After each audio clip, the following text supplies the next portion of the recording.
మిత్రులారా, ఇవాళ మీరు ఆలోచన చేయండి.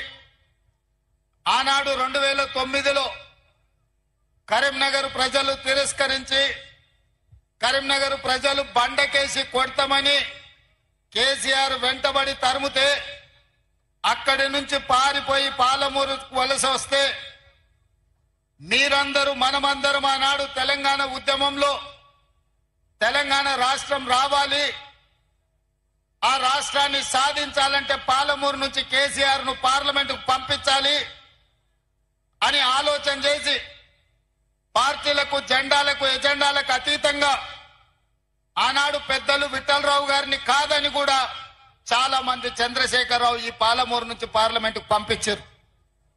నేను ఇవాళ అడుగుతున్నా, ఈ పాలమూరు జిల్లా కష్టకాలంలో ఉన్న నిన్ను, పాలమూరులో ఊరు లేకపోయినా, పార్లమెంటులో నోరు లేకపోయినా, నిన్ను పార్లమెంటు సభ్యుడిగా గెలిపించి పంపిస్తే, తెలంగాణ రాష్ట్రం వచ్చింది, వచ్చిన రాష్ట్రంలో మా పాలమూరుకు ఇచ్చిందేంది, నువ్వు తెచ్చిందేంది అని నేను ఈరోజు చంద్రశేఖరరావుని అడుగుతున్నా.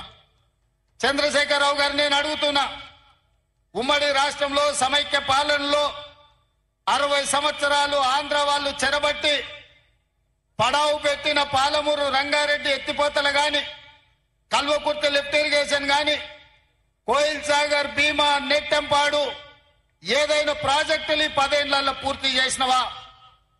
ఏదైనా పరిశ్రమలు మా పాలమూరుకు తీసుకొచ్చినవా?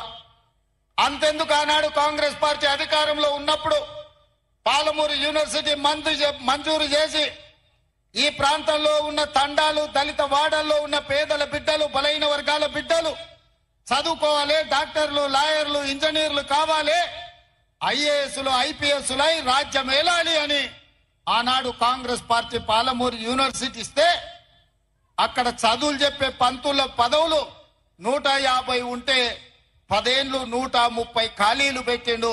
యూనివర్సిటీ పేరు మీద పంతులు లేకపోతే పిల్లలు చదువుకునేది ఎట్లా అని చెప్పి నేను చంద్రశేఖరరావును ప్రశ్నిస్తున్నా.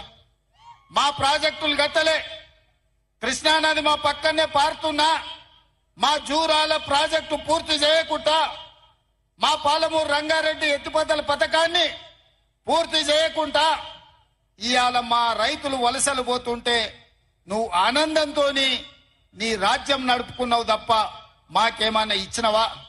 మాకు చదువుకుల్లో సహకరించలే, మాకు ఉద్యోగ ఉపాధి అవకాశాల్లో సహకరించలే, మా ప్రాంతానికి పరిశ్రమలు తీసుకురాలే.